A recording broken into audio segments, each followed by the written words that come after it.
අයිබෝන් ඔබ සියලු දෙනාටම අපි අද දවසේදී උත්සාහ කරන්නේ මේ බොහෝ දෙනාගේ ඉල්ලීමක් ඉෂ්ට සිද්ධ කරන්න. ඒ තමයි සමාගම් අවසාන ගිණුම් ගැටලුවක් මුල සිට අගට පියවරෙන් පියවර විසඳන හැටි ගැන උගන්වන්න. ඇත්තටම උගන්වන්න කියන්නේ ඉතින් ගානක් හදලා පැහැදිලි කරන්න. දැන් මම මෙතෙන්දී මේ සම්පූර්ණ ගැටලුවක් විසඳීම එක කියලා ලියලා තියෙනවා. ඒකට හේතුව මේ වගේ ගැටලු පහක්වත් විසඳලා දුරස්ථව ඉන්න ශිෂ්‍යයන්ට විභාගයට යන්න අවශ්‍ය අතදීමක් කිරීම තමයි මගේ බලාපොරොත්තුව වෙන්නේ. ඉතින් ඔබට මේ ගණන් වලට අවශ්‍ය නිබන්ධනය අවශ්‍ය නම් මට WhatsApp පණිවිඩයක් එවන්න 077 මම නිබන්ධන ඔබට ලබා දෙන්නම්.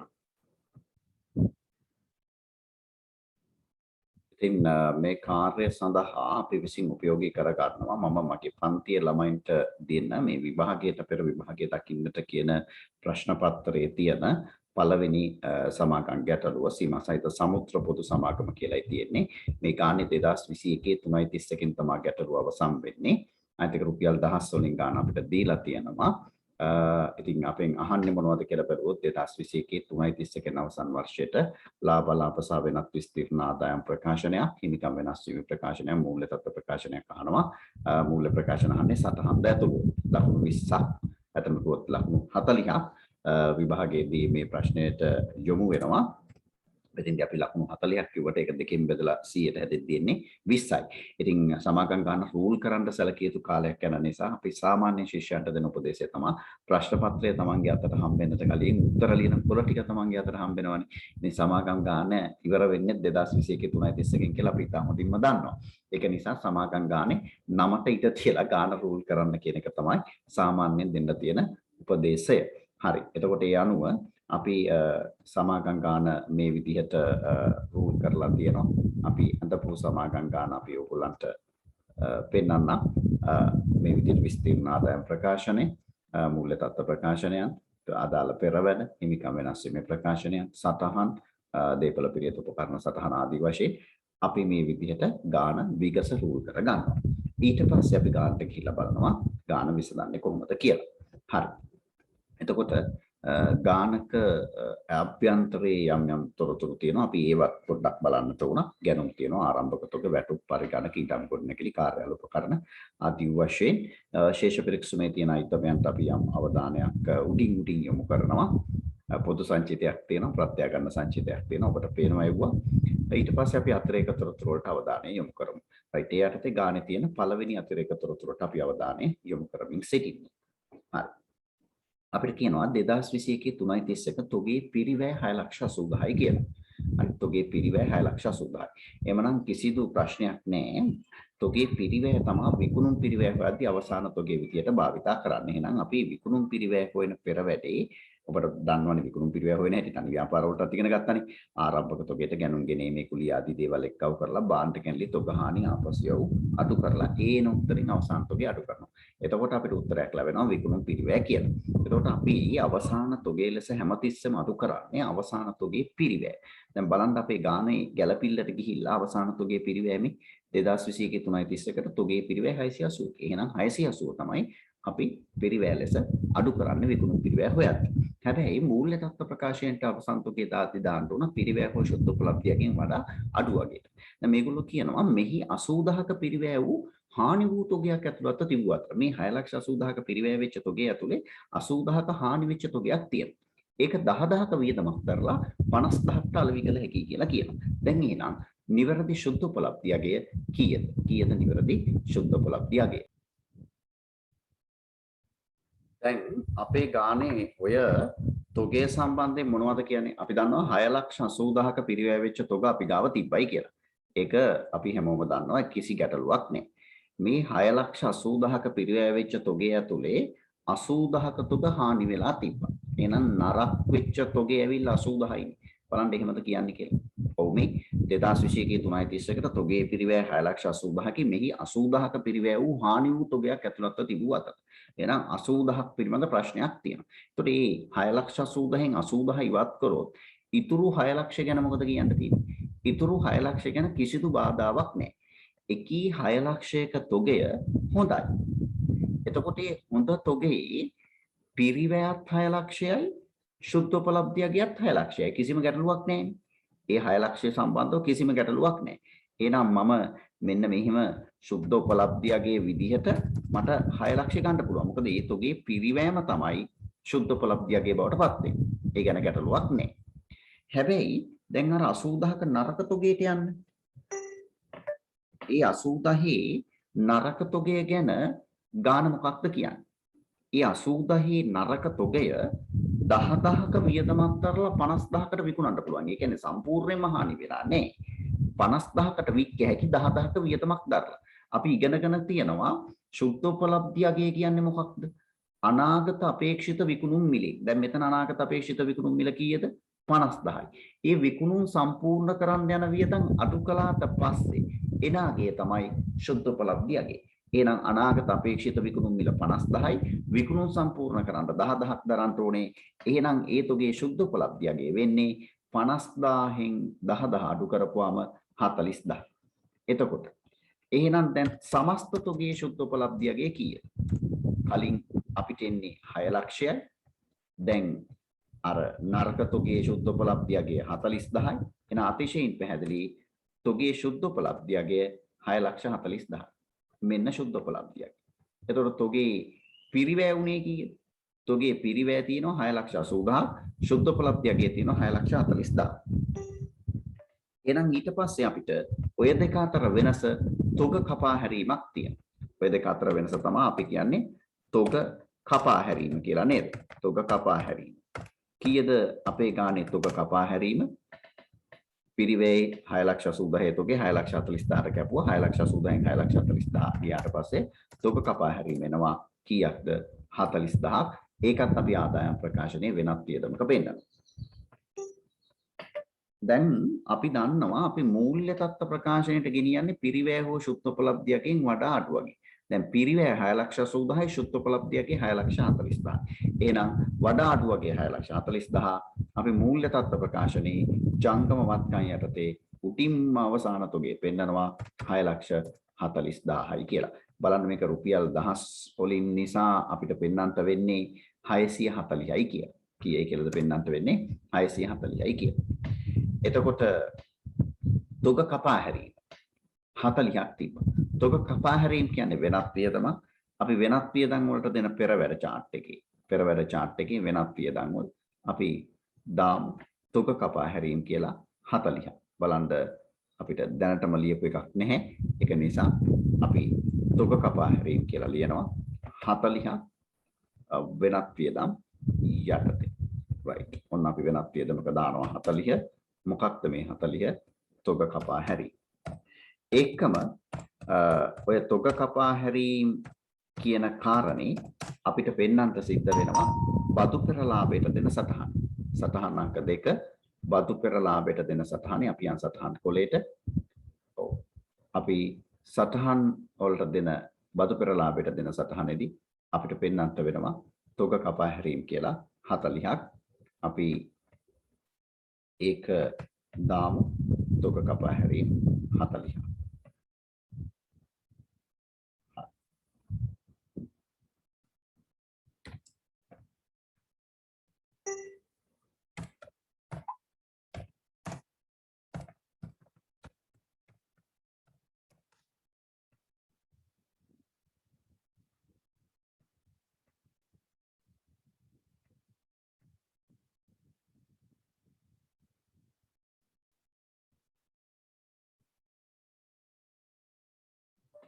right. දැන් දෙවනි ගැළපිල්ල තියෙන්නේ ප්‍රත්‍යාගන්න සංචිතය සම්බන්ධයෙන් දීපල පිරියත් උපකරණ ගැළපිල්ලක්. සාමාන්‍යයෙන් අපි ශිෂ්‍යයෙකුට දෙන උපදේශ තමයි දීපල පිරියත් උපකරණ ගැළපිලි මුලින් කරන්න ගන්න එපා. අපි මේකෙන් උපක්‍රමශීලීව පසුබහිනවා. ඒක පොඩ්ඩක් තියමුකෝ. තුන්වෙනි එකට යන්න. තුන්වෙනි එකේ කියන්නේ 2021 3:31ට සිටි වෙළඳ ලැබිය යුතු දෑ වලින් 10ක් ණය සඳහා විශේෂ හානි කරන ලාභ සඳහා ඉඩ හැරීමක්. ඒ කියන්නේ විශේෂිත අඩමාන ණය වෙන් කිරීමක් කරන්න කියලා කියනවා. ඉතිරි වෙළඳ ලැබිය යුතු ශේෂය සඳහා 10%ක හානි කරන ලාභ සඳහා ඉඩ හැරීමක්ද කළ යුතුය. හරි අපිට මේක කරන්න පුළුවන්. එකම දේ ඉදිරි ගැළපිලි වල වෙළඳ ලැබිය යුතු දෑවලට ඒ සම්බන්ධ වන යම් ගැළපිලි තියෙනවද කියන කාරණේ ගැන අපි විමසිලිමත් විය යුතුයි. එහෙම පෙන්වන්නේ නේ. හරි. එහෙමනම් මේගොල්ලෝ කියන්නේ වෙළඳ ලැබිය යුතු දෑ වලින් 10%ක් ණය සඳහා විශේෂ හානි කරන ලාභ ඉඩහැරීමක් කරන්නට කියලා. දැන් අපි ගිහින් බලමු අපේ ඉන්න වෙළඳ ලැබිය යුතු දෑ ශේෂය කීයද කියලා. අපි ගාව තියෙනවා වෙළඳ ලැබිය යුතු දෑ ශේෂය 790. දැන් ඔන්න ඔය 790 වෙන්නේ ඔය 10 අයින් කරන්න කියන්නේ. එතකොට 790 න් 10ක් ගියාපුවම උත්තරේ 780යි. එතකොට වෙළඳ ලැබිය යුතු දෑ 780ක් බවට පත් වෙනවා. ඊට පස්සේ ඒ 780 න් ආයෙ අයින් කරන්න කියනවා 110ක්. හරි. 780 න් 110ක් කියන්නේ කීයද? 78ක්. අපි උන්න ආපහු බැලුවොත් මුලින්ම වෙළඳ ලැබිය යුතු දෑ තිබ්බේ කීයද? 790යි. හරි. අපි කොලයකට ගිහින් ඒක ලියමු. වෙළඳ ලැබිය යුතු දෑ මුලින්ම තියෙනවා 790. ඒ 790 න් දැන් අපි අඩු කරනවා කීයක්ද? විශේෂිත වෙන් කිරීම 10ක්. එතකොට අපිට එන උත්තරේ කීයද? අපිට එනවා 780. ඒ 780 න් 110ක් කියන්නේ 78ක් නේ.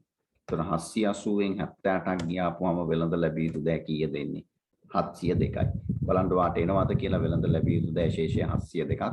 ඔයාට එනවද කියලා මට කියන්න.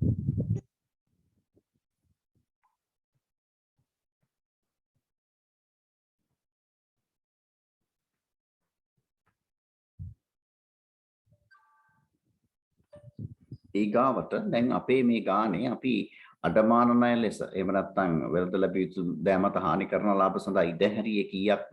78කුයි 10කුයි. 78යි 10යි කියන්නේ දෙකේම එකතු 88යි. 88යි. දැන් අපි ප්‍රවේශම් විය යුතුයි. අපිට මෙතන එන උත්තරේ 702 නිසා අපි අපේ මූල්‍ය තත්ත්ව ප්‍රකාශනයේ වෙළඳ ලැබිය යුතු දෑ අපිට දාන්න පුළුවන් කීයක්ද? 702යි කියලා. හරි. අපි යන් අපේ මූල්‍ය තත්ත්ව ප්‍රකාශනයේ මුහුණතේ ජංගම වත්කම් යටතේ වෙළඳ ලැබිය යුතු දේ කිසි ගැටලුවක් නැහැ. අපි දානවා 700 කීයද දාන්නේ? 702යි කියලා දානවා. එතකොට අඩමාන ණය සඳහා වෙන් කිරීම එහෙම නැත්නම් හානි කරන ලාභ සඳහා ඉඩහැරීම අපිට එන්නේ 78කුයි 10කුයි. ඒ කියන්නේ 88ක්. නමුත් දැන් අපි බලන්න ඕනේ අපේ ගානේ අඩමාන ණය කීයක් වෙන් කරගත්තද මේ බලන්න. 2024යි 1ට වෙළඳ ලැබිය යුතු දෑ මත හානි කරන ලාභ වෙන් කරගෙන තියෙනවා 68ක්.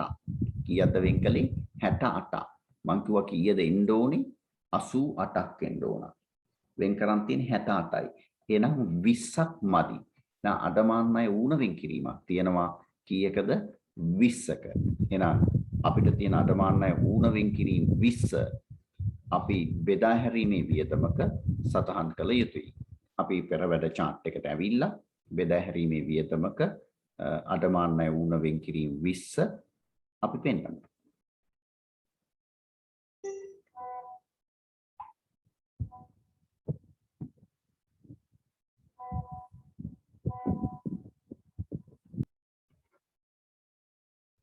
ඔන්න එහෙමනම් අපි දැන් මොකද කරන්නේ? බෙදා හැරීමේ වියදම් යටතේ බෙදා හැරීමේ වියදම් යටතේ අපි හානි කරන ලාභ සඳහා ඉඩහැරීම කියලා 20ක් පෙන්නනවා. දැන් ඕක කෙනෙක් අඩමාන ණය ඌණ වෙන් කිරීම කියලා ලිව්වට කිසිදු දෝෂයක් නැහැ. නමුත් මට මතකයි මේ ගිය පාර පේපර් එකට කලින් රටේ ලොකු ආందోලනයක් තිබ්බා. මේ අඩමාන ණය වෙන් කිරීම කියලා ලියන්නේ ඒවා පැරණි භාවිතයන්. ඒවා මොහ පුහු කතා ඇත්තටම කිව්වොත් අඩමාන ණය වෙන් කිරීම කියන එකටම අලුත් වචනයක් හඳුන්වා දුන්නා හානි කරන ලාභ සඳහා ඉඩහැරීම කියලා. ඉතින් කෙනෙකුට ඕන නම් පරණ වචනේ භාවිත කළ හැකි කිසි දෝෂයක් නැහැ. බෙදා හැරීමේ වියදම් වල අපි දානවා හානි කරන ලාභ ඉඩහැරීම 20යි. හරි. එතකොට අපි ගානේ ගැළපිලි දෙකක් කොහොම හරි කළානේ. ඊගාව ගැළපිල්ලට යම් බලන්න. ඊගාව ගැළපිල්ල තියෙන්නේ හතරවෙනි ගැළපිල්ල කල්බදු ගැළපිල්ලක් දීපල පිරියත් උපකරණ හා සම්බන්ධ නිසා අපි චුට්ටක් උපක්‍රමශීලීව පසුබහිමු. ඊට පස්සේ පස්වෙනි ගැළපිල්ල තියෙන්නේ දීපල පිරියත් උපකරණ ෂය. හයවෙනි ගැළපිල්ල කරන්ට යම්. උතේ හයවෙනි ගැළපිල්ලේ තියෙන්නේ සේවක ප්‍රසාදක අරමුදල ගැන.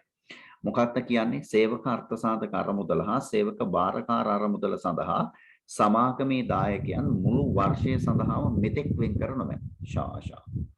EPF හා ETF සඳහා සේවකයන්ගේ දල වැටුප මත 115ක් හා 3 බැගින් දායක වේ. එතකොට සමාගමේ දායකය මුළු වර්ෂය සඳහාම මෙතෙක් වෙන් කර නොමැත. එතකොට සමාගමේ දායකය මෙතෙක් වෙන් කර නොමැත කියලා කියන්නේ EPF වියදම කියලා එකක් හඳුනගෙන නැහැ. ඒකම ETF වියදම කියලා එකක් හඳුනගෙන නැහැ කියන එක තමයි මේකෙන් අදහස් කරන්නේ. සමාගමේ දායකයෙ මෙතෙක් හඳුනගෙන නැහැ කියන එක. නමුත් මම දැක්කා මේ ශේෂ පිරික්සුමේ EPF ETF සම්බන්ධයෙන් මොනවද තියෙන්නේ. මේ බලන්න. යට ඉඳන් දෙවන අයිතමේ තියෙනවා ගෙවිය යුතු සේවකාර්ථ සාධක. සේවක දායකත්වය පමණි කියලා 100ක්. දැන් ගෙවිය යුතු සේවකාර්ථ සාධක අරමුදලේ සේවක දායකත්වයේ විතරක් 100 නම් ඇත්තටම EPF සඳහා සේවක දායකත්වයේ කීයද? අපේ ගානේ අපිට කිව්වා EPF සඳහා සේවක දායකත්වයේ 115යි. නෑ. මේ ගානේ සේවක දායකත්වයේ කියන්නේ නෑ කීයද කියලා. සමාගමේ දායකත්වය නම් කියනවා 115යි කියලා. එතකොට සේවකයාගේ දායකත්වයේ කීයද?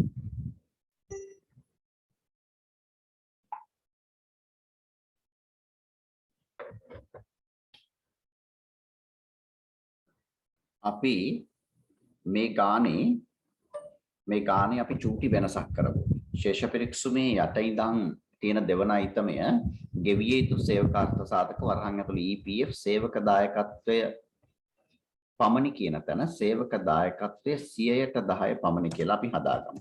සේවක දායකත්වයේ 100% පමණි කියලා අපි ඒක හදාගමු. එතකොට සේවක දායකත්වය 110 නම් මේ 100යි කියලා කියන්නේ 10ක් නම් 100යි කියලා කියන්නේ ඒ වගේ 10 ගුණයක් තමයි වැටුප 100 10න් වැඩි වෙච්චාම 1000යි. බලන්න අපි හරිද කියලා. හරිනේ. මේ ශේෂ පිරික්සුමේ වැටුප් කියලා තියෙන්නේ 1000යි. දැන් අපිට කලබල නොවි අපේ වැඩේ කරගෙන යන්න පුළුවන්. අපි මුලින්ම කරන්න ඕනේ මේ වැටුප 1000යි 100%ට 15ක් තමා ආයතනයේ EPF දායකත්වය. ඒක ඉතා පැහැදිලිව ගානේ කියනවා මේ සේවකයන්ගේ දල වැටුප මත 115ක් සමාගම දායක වෙනවයි කියලා. එතකොට පුතේ අපිට 1000න් 115ක් ගන්න වෙනවා. 1000න් 115ක් කියන්නේ කීයද? 150. එහෙනම් අපි පරිපාලන වියදමක ලියනවා 150ක් මොනවා කියලාද? EPF වියදම් කියලා. හරි. අපි පරිපාලන වියදමක ලියමු EPF වියදම කියලා 150. එකම දැන් බලන්නට ඕනේ අපි හිතන්නකො පරිපාලන වියදමක 150 කියලා ලිව්වා. මොනවද මේ සේවක අර්ථ සාධක අරමුදල් වියදම. එහෙම නැත්නම් EPF වියදම. එහෙම ලිව්වා. ඊගාවට අපි හොයා ගන්න ඕනේ ගෙවිය යුතු EPF දැන් කීයද කියලා. දැන් අපිට පැහැදිලි සමාගමේ දායකයේ 115 150යි සේවකයාගේ දායකයේ 110යි. එතකොට සේවකයාගේ දායකයේ 110 කියලා කියන්නේ 100යි. මේ ශේෂ පිරික්සුමේ තියෙන ගෙවිය යුතු සේවක අර්ථසාධක අරමුදල් දායකයේ 100යි කියලා. එහෙනම් සේවකයාගේ දායකයේ 100යි සමාගමේ දායකයේ 150යි. මේ දෙකම මෙච්චර වෙලා ගෙවලා නැහැ. 150යි 100යි 250යි 250 තමයි ගෙවිය යුතු සේවක අර්ථසාධක අරමුදල වෙන්නේ. අයලින් කිව්වොත් සේවකයාගේ දායකයේ 100යි ආයතනයේ දායකයේ 150යි. මේ දෙකම තමයි EPF වගකීම වෙන්නේ. ඒ කියන්නේ 150 ධන 100 250 තමයි ගෙවිය යුතු සේවක අර්ථසාධක අරමුදල් වෙන්නේ. හරි.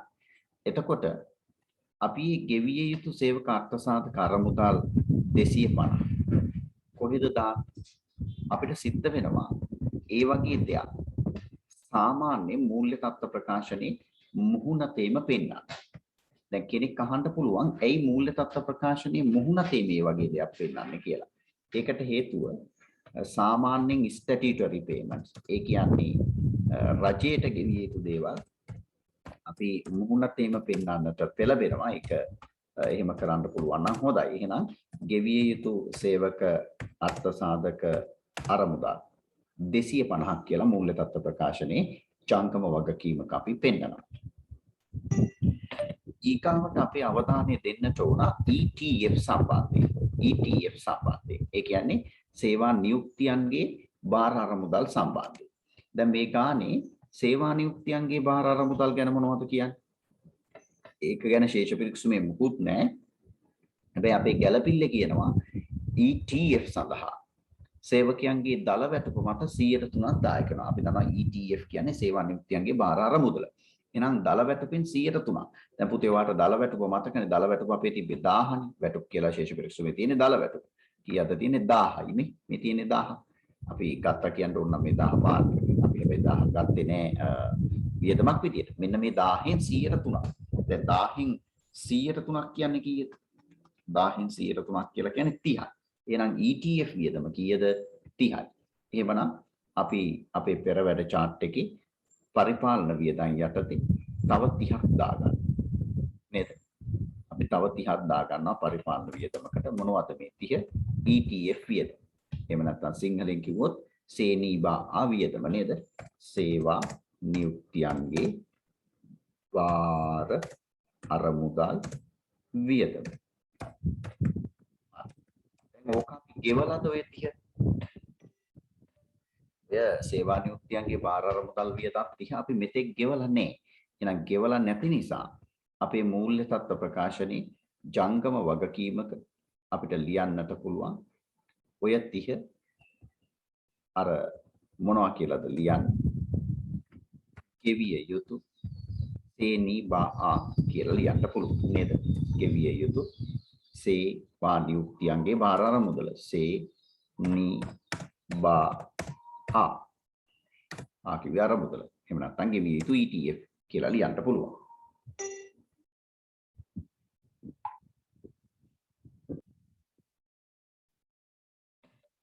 හරි. පොතේ අපි 7 වෙනි ගැළපිල්ලට යන්න උත්සාහ කරමු. 7 වෙනි ගැළපිල්ලේ කියනවා 19-20 අවසන් කාර්තුබදු වගකීම. 19-20 කියන්නේ කලින් අවුරුද්ද. 400කට එකඟ වී ඇති අතර එය ගෙවූ බදු තුල අඩංගුයි. තේරුම් ගන්න කියන කාරණේ ගිය අවුරුද්දට අදාළව අපි ගෙවලා තියෙනවා අන්තිම කාර්තුව වෙනුවෙන් 400ක් ඒක ගෙවූ ආදායම් බදු තුල ඇතුළත් තියෙනවා. ඒ කියන්නේ මෙන්න මෙච්චරයි. දැන් ඔයාගේ විශේෂ පරීක්ෂමට ගියොත් ඒක ඇති අනිවාර්යයෙන්ම ගෙවූ බදු බලන්න තියනවාද කියලා. මේ තියෙන ගෙවූ ආදායම් බදු තියෙනවා කීයක්ද? 800ක් තියෙනවා. මට පේනවා. මේ ගෙවූ ආදායම් බදු 800න් හරි 800න් 400ක් අයිති වෙන්නේ අපි කතා කරන අවුරුද්දට නෙමෙයි පෙර වර්ෂයට කියලායි මේ කියන්නේ. මොකද්ද මේ කියන්නේ? අපි ආදායම් බදු 800ක් ගෙවලා තියෙනවා තමයි. හැබැයි මේ 800න් 400ක් අදාළ වෙන්නේ අපේ අවුරුද්දට නෙමෙයි පෙර අවුරුද්දට. මේ 400 ගෙව්වේ පෙර වසරට. එතකොට එහෙනම් අපේ අවුරුද්දට කීයක් ගෙවනවද? ප්‍රවර්තන වසරට කීයක් ගෙවනවද? ප්‍රවර්තන වසරට එහෙම නැත්නම් මෙම වසරට අපි ගෙවනවා ඉතුරු 400. හරි. 400යි 400යි එක වුණාම 800ක් එනවා. මම හිතන්නේ මං කියන කතාව පැහැදිලි ඇති. අපි ගාව 800ක ආදායම් බදු ගෙවීමක් තිබ්බට ඒකෙන් 400ක් පෙර වර්ෂයේ අන්තිම කාර්තුවට එහෙනම් මේ අවුරුද්දට ගෙවලා තියෙන්නේ 400යි. පැහැදිලි. එතකොට තව මොනවද කියන්නේ? තව ඒගොල්ලෝ කියනවා කොහෙද 2020 වසරේ ආදායම් බද්ද 1200කට ඇස්තමේන්තු කර ඇත. අපි මේ දැන් ඉන්නේ 2020 කියන්නේ අපි ඉන්න ප්‍රවර්තන වර්ෂයේ ආදායම් බදු තක්සේරුව 1200. ඉතින් අපි අපේ තියරි පන්තිවල ඕනම කෙනෙක් ඉගෙනගෙන තියෙනවා. ආදායම් බදු ගැළපිල්ල සරලව පියවර 3කින් කොහොමද කරන්නේ? මුලින්ම යනවා ආදායම් බදු සටහන තියෙන තැන හොයාගෙන. හරි. ඒ සටහනේ අපි ලියනවා අපි ඉන්න තක්සේරු වර්ෂය ළමයි 2020 21 කියන තක්සේරු වර්ෂයේනේ අපි ඉන්නේ. 2021කින් ඉවර වන අවුරුද්දේදී. එහෙනම් 2020 21 වර්ෂයේ තක්සේරු කරපු ආදායම් බද්ද මුලින්ම ලියනවා. කීයද? 1200. හරි. අපේ තක්සේරුව 1200. ඊට පස්සේ බලනවා ඒ තක්සේරුවෙන් කීයක්ද ගෙව්වේ තව කීයක් ගෙවන්න තියෙනවා. දැන් මේ බලන්න ප්‍රවර්තන 2021 වෙනුවෙන් තක්සේරුව 1200ක් වුණාට මේ තක්සේරුව නම් 1200යි. නමුත් ගෙව්වේ කීයද? ගෙව්වේ 400. එහෙනම් තව ගෙවන්න තියෙනවා කීයක්? තව ගෙවන්න තියෙනවා 1200ක් අක්සේරු කළාට ගෙවලා තියෙන්නේ 400. තව ගෙවන්න තියෙනවා 800ක්. එහෙනම් මේ 800 ඇවිල්ලා උපචිත ආදායම් බදු. උපචිත ආදායම් බදු. කීයද උපචිත ආදායම් බදු? 800යි. සමස්ත තක්සේරු 1200යි. ගෙව්වේ 400යි. 1200න් 400 අඩු කරපුවම 800ක් උපචිතයි. එහෙනම් උපචිත ආදායම් බදු 800යි.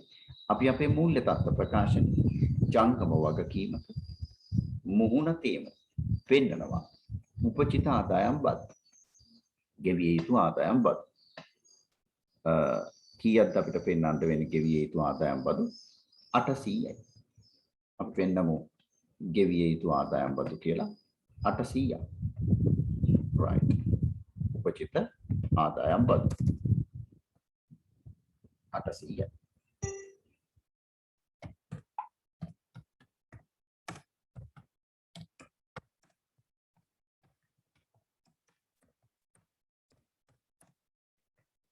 හරි.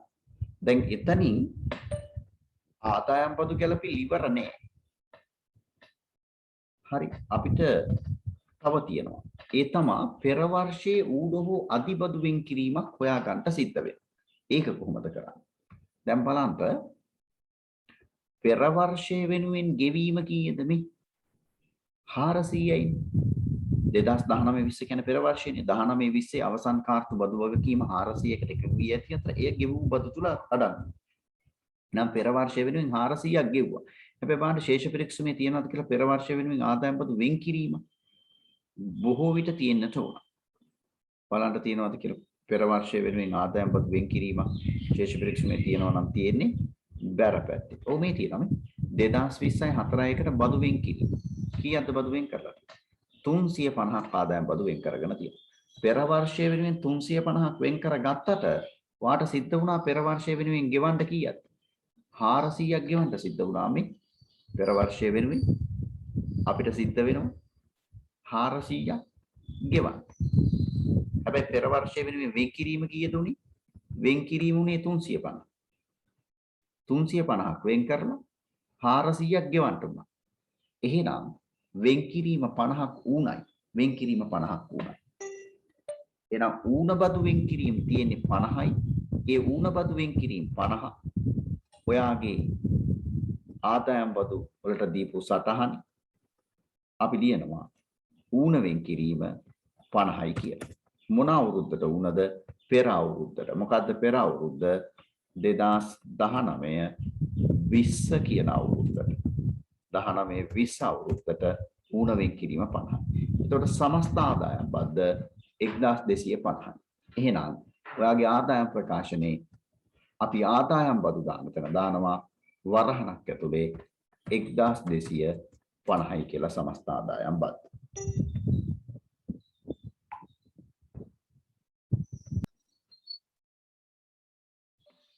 අපි 9 වෙනි ගැලපිල්ලට යනවා. 2021 3.31 දිනට විගණන ගාස්තු 250ක් උපචිත වැට කියනවා. උපචිත විගණන ගාස්තු 250යි. මම හිතන්නේ ඔය වගේ දේවල් වලට නම් අපිට වෙනත් ගෙවිය යුතු දෑ කියලා සටහනක් හදාගත්තොත් හොඳයි කියලායි මගේ කල්පනාව. බලමු අපේ සටහන් කොලේ වෙනත් ගෙවිය යුතු දෑ කියලා සටහනක් තියෙයිද කියලා.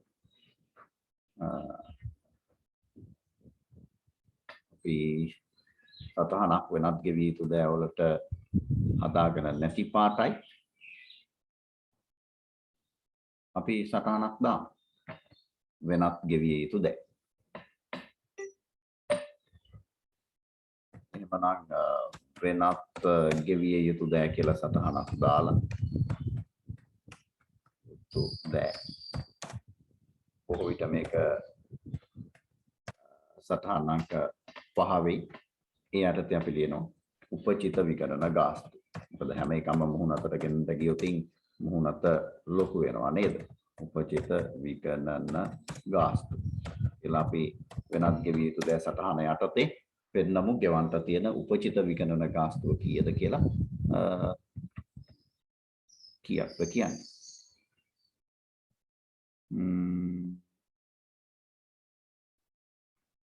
250. උපචිත විගණන ගාස්තුව 250. මම හිතන්නේ අපේ ශේෂ පිරික්සුමට අපි අවධානය දුන්නොත් අපේ ශේෂ පිරික්සුමේ විකරණ ගාස්තු කීයක්වත් ගෙවලා තියෙනවද කියලා දන්න පරිද්දෙන් නම් බලන්න විකරණ ගාස්තු කීයක්වත් ගෙවලා තියෙනවද කියලා ශේෂ පිරික්සුමේ නෑ නේද? කීයක්වත් ගෙවලා නෑ. එනම් විකරණ ගාස්තු වියදම වෙන්නේ ඔය කියන 250මයි. විකරණ ගාස්තු වියදම වෙන්නේ ඔය කියන 250මයි. අපි විකරණ ගාස්තු වියදම පෙරවැඩ chart එකේ පරිපාලන වියදමක ලියන්න උත්සාහ කරනවා. අපි පරිපාලන වියදමක ලියමු විගණන ගාස්තු. කීයද අපිට ආවේ 250යි නේද? අපි දිනනවා විගණන ගාස්තු පරිපාලන වියදමක් 250යි. එතකොට ඒකම අමතක කරන්න එපා. ඔය විගණන ගාස්තු 250 අපිට සිද්ධ වෙනවා පෙන්වන්න බදු පෙර ලාභයට දෙන සටහන. සටහනක තුනේ. අපි බදු පෙර ලාභයට දෙනවනේ සටහන. මේ බදු පෙර ලාභයේ ගද්දි පහත වියදම් ඇතුළු සියලු වියදම් අඩු කර ඇත කියන තැන විගණකයන්ට ගෙවින් හෙළි කළ යුතුයි 250. right. එතකොට ඒ ගැළපිල්ලත් ඉවරයි. මම හිතන්නේ මට ඒක ගැළපිල්ලක් මගේ අරුණද මන් දන්නේ. අපි 9 වෙනි ගැළපිල්ල කළා. අපි 8 වෙනි ගැළපිල්ල මගේ ඇරියා. 8 වෙනි ගැළපිල්ල සමාගම විසින් සේවයෙන් ඉවත් කළ සේවකයෙකු ගොනු කළ නඩුව සඳහා 100ක වන්දියක් ගෙවීමට සිදුවිය හැකි බව නීතිඥයන් තහවුරු කරයි. දැන් මේ නීතිඥයෝ තහවුරු කරනවා නම් අපිට මේක වගකීමක් ලෙසම සලකන්න වෙනවා. එහෙනම් අපි පරිපාලන වියදමක දානවා වන්දි සඳහා වෙන් කිරීම 100යි කියලා. අපේ වියදම් chart එකේ පරිපාලන වියදමක අපි දාමු වන්දි සඳහා ප්‍රතිපාදනය කියලා මේ තියෙනවා. 100ක් අපි දාමු වන්දි සඳහා ප්‍රතිපාදනය. අතරම ඔය වන්දි සඳහා ප්‍රතිපාදනය කියන කාරණෙත් අපිට බදු පෙර ලාභයට දෙන සටහනේ හෙළි කළ හැකි. මොකද ඒක සංවේදී වියදම් අයිතමයක්. එහෙනම් අපි අර බදු පෙර ලාභයේ ගද්දී පහත වියදම් ඇතුළු සියලු වියදම් අඩු කර ඇත කියලා කියනවනේ. අන්න එතන අපි ලියමු වන්දි සඳහා ප්‍රතිපාදනය කීයද 100. එතකොට මේ විදිහට මේ වන්දි සඳහා ප්‍රතිපාදනයක් කරපුවාම ඒක අපේ ජංගම වගකීම. නම් මූල්‍ය තත්ත්ව ප්‍රකාශනයේ ජංගම වගකීම් වල අපිට සිද්ධ වෙනවා පෙන්වන්න වන්දි සඳහා ප්‍රතිපාදනය 100යි කියන කාරණේ. ඒක අපි වෙනත් ගෙවිය යුතු ද යටතට ගමු. වන්දි සඳහා ප්‍රතිපාදනය 100යි කියලා අපි දාමු. 100යි නේද? බලන්න කිල්ලා 100මද කියලා. ඔව් 100යි. දැන් අපි එතනින් ඉස්සරහට ගියොත් දැන් 8 ඉවරයි 9 ඉවරයි 10. 2020 4යි 1 දින තිබු. ඒ කියන්නේ ආරම්භක දවසේ තිබු. සෑම සාමාන්‍ය කොටස් 10කට එකක් නේ 10න් එකකට කොටසක්.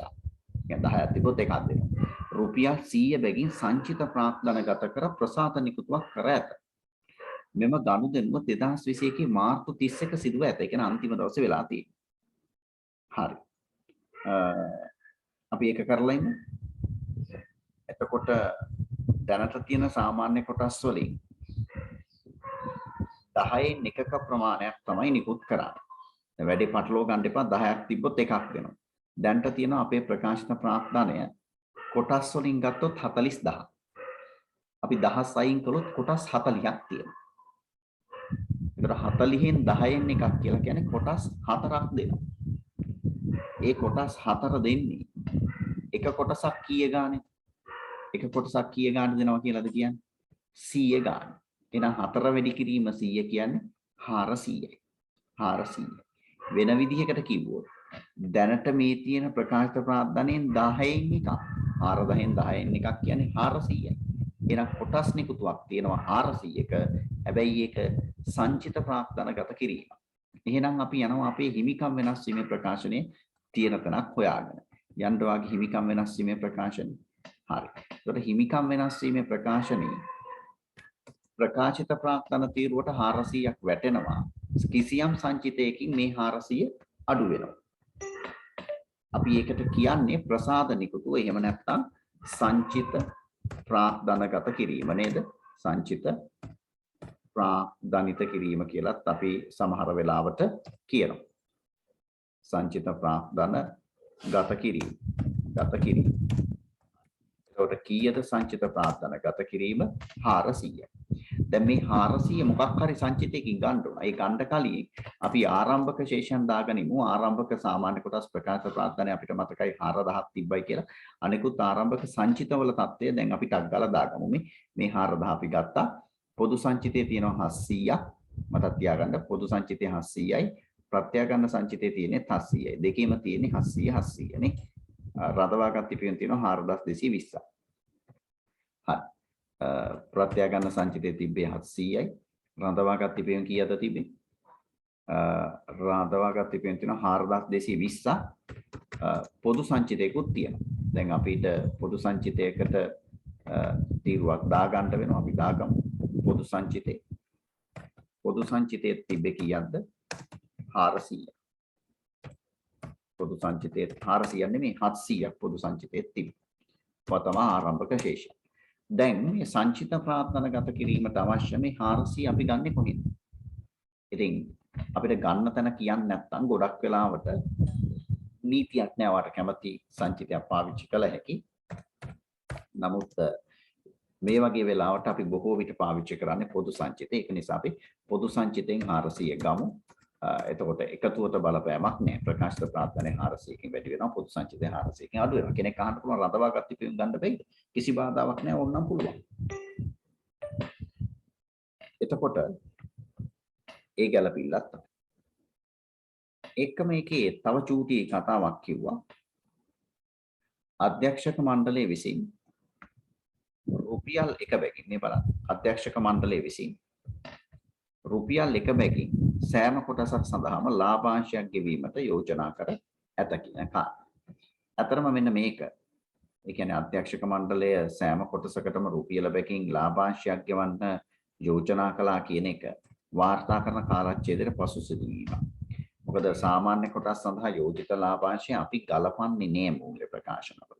හැබැයි මූල්‍ය ප්‍රකාශනවල ගැලපුවේ නැති වුණාට අපි මූල්‍ය ප්‍රකාශනවල සටහනක් විදියට මේක හෙළිදරව් කරනවා. එහෙනම් අපි තව සටහනක් ගමු. සාමාන්‍ය කොටස් සඳහා යෝජිත ලාභාංශය කියලා. යෝජිත ලාභාංශ කියලා සටහනක්. ඒ යටතේ අපි මේ කතාව නිකන් කියලා දාන්න. මොකද්ද කියන්නේ? යෝජිත ලාභාංශ මේ විදිහට සමාගම යෝජනා කරනවායි කියලා කියනවා.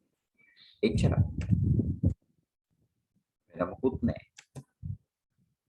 දැන් මොකක්ද අපි කියන්නේ? අධ්‍යක්ෂක මණ්ඩලයේ සාමාන්‍ය කොටසක් සඳහා රුපියලක ලාභාංශයක් ගෙවන්න යෝජනා කරලා තියෙනවා කියලා නිකන් කියලා දාන්න. right. එතකොට ඒ සටහන් වලට එන සටහන් අංක අපි පස්සේ හොයලා දාමු. අපි යලිත් ගානට පසුබැස්සෝ. දැන් අපි 10 වෙනි ගැලපිල්ල හරි 9 හරි 8 හරි 7 හරි 6 හරි. මම හිතන්නේ දීපල පිරියත් උපකරණ ගැලපිලි කිසිවක් අපි කරලා නැහැ. අනිත් සෑම ගැලපිල්ලක්ම අපි කරලා තියෙනවා. right. එහෙනම් අපි දීපල පිරියත් උපකරණ ගැලපිලි වලින් පටන් ගමු. ඒ යටතේ ගැලපිලි අංක 2 ප්‍රත්‍යාගන්න සංචිතය 19-20 වර්ෂයේදී ඉඩම් ප්‍රථම වතාවට රුපියල් 5000කට ප්‍රත්‍යාගන්නය කිරීමෙන් ඇති වූ ප්‍රත්‍යාගන්න ලාභය නිරූපණය කරයි. එහෙනම් අපේ ශේෂ පරීක්ෂණයේ තිබ්බනේ ප්‍රත්‍යාගන්න සංචිතය කියලා 700ක්. ඒ 700 වාට මතක ඇති හිමිකම් වෙනස් වීමේ ප්‍රකාශනයේ අපි දාගත්ත ආරම්භක ශේෂයේ විදියට මෙන්න මේ ප්‍රත්‍යාගන්න සංචිතය 700. ඔය 700 ගැන තමයි දෙවෙනි ගැලපිල්ලේ කියන්නේ. මොකක්ද කියන්නේ ඔය 700 පූර්ව වර්ෂයේදී ඉඩම් ප්‍රත්‍යාගන්නය කරලා ඇති වෙච්ච 700ක් කියලා කියනවා. ඊට පස්සේ කියනවා 5000කටලු ඉඩම් ප්‍රත්‍යාගන්නය කළේ. දැන් ගිහින් බලන්න විශේෂ පරීක්ෂණ ඉඩම් දීලා තියෙන 5000ද කියලා. ඉඩම් ගොඩනැගිලි. පිරිවැය ප්‍රත්‍යාගන්නක්. දැන් මෙතන ඉඩම හා ගොඩනැගිලි කියන දෙකම තමයි 12000ට දෙන්නේ. දැන් වාදන මේ 12000 ඇතුලේ ඉඩම කීයද? ඉඩමේ ප්‍රත්‍යාගන්නකේ 5000. ඒ ඊටම පැහැදිලිව ගන්න කියන. එහෙම කියනවාද පැහැදිලිව? ඔව් කියනවා. ප්‍රත්‍යාගන්න සංචිතයේ 19-20 වර්ෂයේදී ඉඩම් ප්‍රථම වතාවට 5000කට ප්‍රත්‍යාගන්නය කිරීමෙන් ඇති වූ ප්‍රත්‍යාගන්න ලාභය නිරූපණය කරයි. එහෙනම් ඉඩම පූර්ව වර්ෂයේදී ප්‍රත්‍යාගන්නය කළේ 5000කට. එහෙනම් අපේ දීපල පිරියත් උපකරණ සටහන අපි හදද්දී අපේ දීපල පිරියත් උපකරණ සටහනේ අපි ඉඩම පෙන්වන්නේ කීයක් කියලා. මෙන්න ඉඩම අපි ඉඩම පෙන්වන්නේ 5000යි කියලා. ඉඩම පෙන්වන්නේ 5000. දැන් අපි එතකොට ගොඩනැගිලි කීයක් වෙන්නට ඕනද? අපි ඉඩම් හා ගොඩනැගිලි දෙකමනේ දීලා තිබ්බේ 12000. නේද මේ? ඉඩම් ගොඩනැගිලි දෙකේම ගියේ 12000.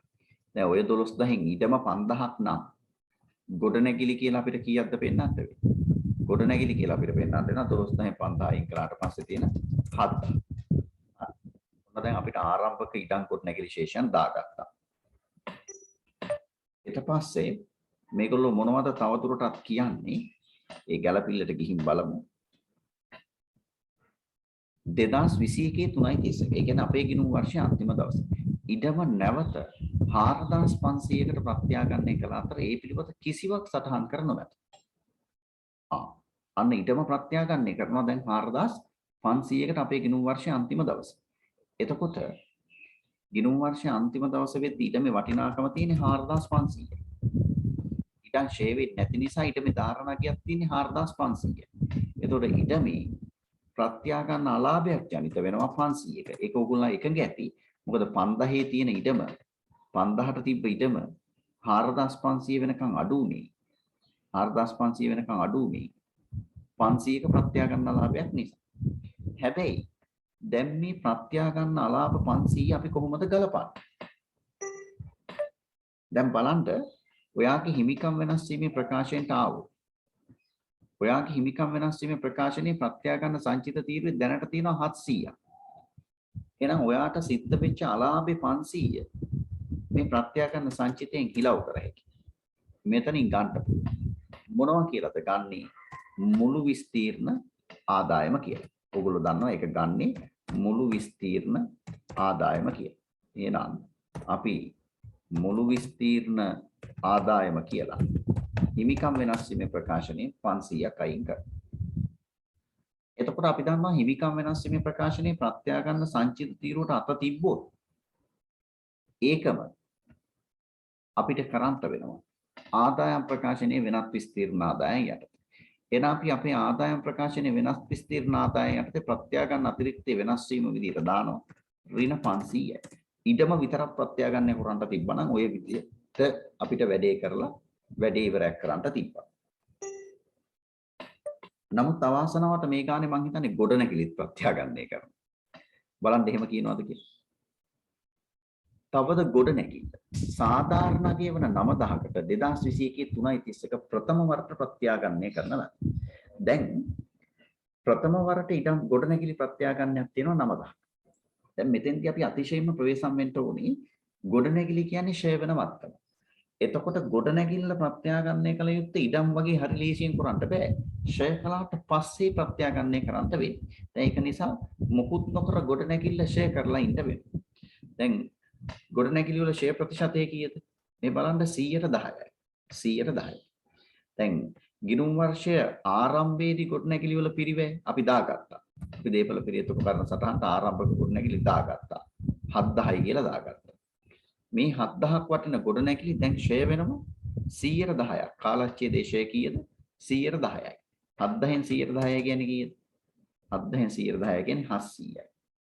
එතකොට මේ 700 වාට වගේ පෙරවැඩ chart එකේ ගොඩනැගිලි ෂේ කියලා දාගන්න වෙනවා. පරිපාලන වියදමක. අපි පරිපාලන වියදමක දාගමු ගොඩනැගිලි ෂේ. මේ තියෙන ගොඩනැගිලි ෂේ දානවා. කීයක්ද දාන්නේ? 700ක් දානවා. එතකොට ගොඩනැගිලි වල ආරම්භක සමුච්චිත ෂේ වීම කීයද? බලන්න අපේ ශේෂ පරීක්ෂුමේ ගොඩනැගිලි වල ආරම්භක සමුච්චිත ෂේ දුන්නාද කියලා මට මතකයි දීලා තිබ්බා. මේ බලන්න ගොඩනැගිලි සමුච්චිත ෂේ 2020 4යි එක. ඒත් කීයද? ඒත් 700යි. මේ ගානේ හැමතැනම 700ව ගොඩක් තියෙනවා. එහෙනම් ගොඩනැගිලි ආරම්භක සමුච්චිත ෂේ 700 අර දේපල පිරියත් උපකරණ සටහනේ අපි පෙන්වන්න උන ආරම්භක සමුච්චිත ෂේ. හරි. අපි පෙන්නනවා 700. දැන් තේරුම් ගන්න. එතකොට ප්‍රත්‍යාගනිත දිනේ වෙද්දී සමස්ත සමුච්චිත ෂේ වීම කීයද? 1400. ඔයාලා දන්නවා ප්‍රත්‍යාගන්නයක පියවර දෙකක් තියෙනවා. හරිම ලේසි පියවර දෙකක්. පළවෙනි පියවර තමයි ප්‍රත්‍යාගනිත දිනේ තෙක් වූ සමුච්චිත ෂේ. ඒ කියන්නේ මෙන්න මේ 1400. සමුච්චිත ෂේ ගිණුමෙන් මාරු කරනවා වත්කම් ගිණුමට. ඒ කියන්නේ සමුච්චිත ෂේ ගිණුම හර වෙලා වත්කම් ගිණුම බැර වෙනවා. ඒ කියන්නේ සමුච්චිතශය ඉවත් වෙනවා. එහෙනම් මෙන්න මේ 1400 මම සමුච්චිතශය වලින් ඉවත් කරා. හරි. මොනවා කියලාද ප්‍රත්‍යාගන්නේ මත සමුච්චිතශය මාරු. ඒ කියන්නේ සමුච්චිතශය ගිනුම හර වෙලා වත්කම් ගිනුම බැර වෙනවා. එතකොට වත්කම් ගිනුම බැර වෙනවා කියන්නේ වත්කම් වලිනුත් අයින් වෙනවා. එහෙනම් මම වත්කම් පැත්තේ වත්කමේ පිරිවැය පැත්තේ ලිව්වා මොකක් කියලාද 1400 1400ක් හරි තප්පරයකින්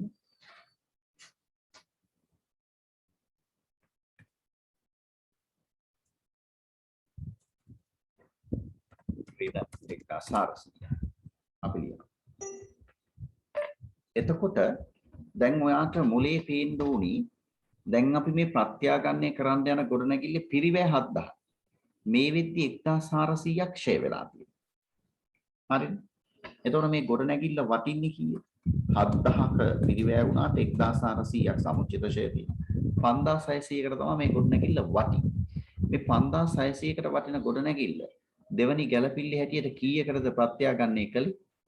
9000කට මේ 9000කට ප්‍රත්‍යාගන්නේ කරනවා. ඒතකොට 9000කට ප්‍රත්‍යාගන්නේ කරොත් 5600ක් වටින ගොඩනැගිල්ල 9000කට ප්‍රත්‍යාගන්නේ කරනවා කියන්නේ අපිට 3400ක අතිරික්තයක් ජනනය වෙනවා. 3400ක අතිරික්තයක් ජනනය වෙනවා. ඒක ප්‍රත්‍යාගන්න ලාභයක්. ඒක දාපලා. ඒක අපි ප්‍රත්‍යාගන්න ලාභයක් විදියට දානවා. ප්‍රත්‍යාගන්නේ කීයද 3400. ඊට පස්සේ අපි බැලුවොත්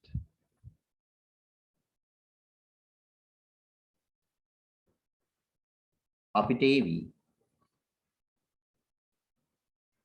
නවවත්කමේ අගය කීයද කියලා අපිට අපි බලමු මේක ගන්න පුළුවන්ද කියලා. දැන් ප්‍රත්‍යාගන්නේ පස්සේ ප්‍රත්‍යාගන්ත වටිනාකමනේ අවසාන ශේෂය වෙන්නට. එතකොට ආරම්භයේ තිබ්බ 7000ක පිරිවැය වෙච්ච වත්කම ඒක 1400ක් ෂේ වෙලා තියෙනවා. ඒ කියන්නේ වටින්නේ 5600යි. ඒක ප්‍රත්‍යාගන්නේ කළා 3400ක ලාභයක් ආවා කියන්නේ. මෙතෙන්ට 9000 එනවා. මෙතෙන්ට 9000 එනවා.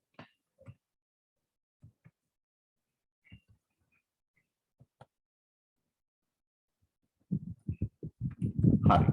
එතකොට ඇත්තටම ප්‍රත්‍යාගන්නේ පස්සේ පේන්නත් උන 9000 තමයි. මේකේ ප්‍රත්‍යාගන්නේ අන්තිම දවසේ කරපු නිසා ධාරණගේ විදිහට අපිට පෙන්නන්නට වෙන්නේ ගොඩනැගිලි වල 9000යි.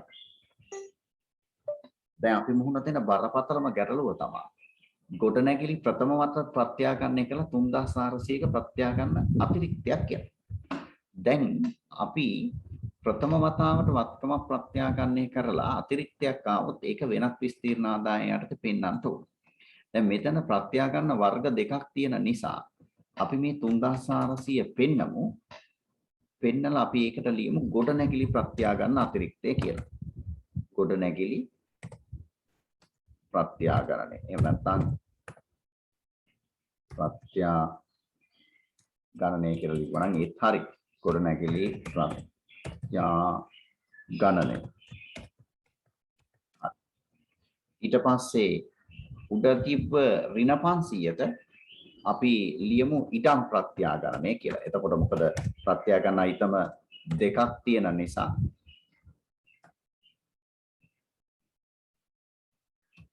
එහෙම ලියන එක උචිතයි කියලා තමයි හැඟෙන්නේ. එතකොට සමස්තයක් විදිහට ගොඩනැගිලි ප්‍රත්‍යාගන්නේ වෙනත් විස්තීර්ණ ආදායම් වලට 3400ක් එක්ක වුණා. ඉඩම් ප්‍රත්‍යාගන්නේ 500ක් අහිමි වුණා.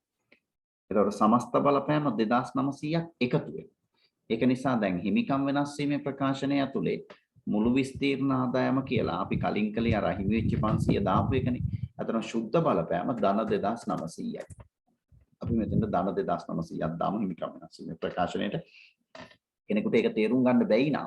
ඒ 2900 හැදුනේ ඉඩම් ප්‍රත්‍යාගන්නෙන් අහිමි වෙන 500 සහ ගොඩනැගිලි ප්‍රත්‍යාගන්නේ එක්කහුව වෙන 3400 අතර වෙනස තමයි 2900.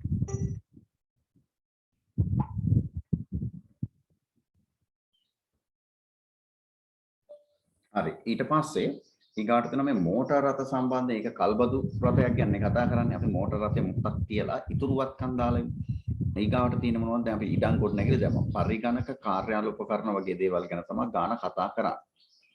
එතකොට පරිගණක ගැන නම් මුකුත් කියන්නේ නැහැ. 120ක් ෂේ වෙනවා කියලා තමයි කියන්නේ.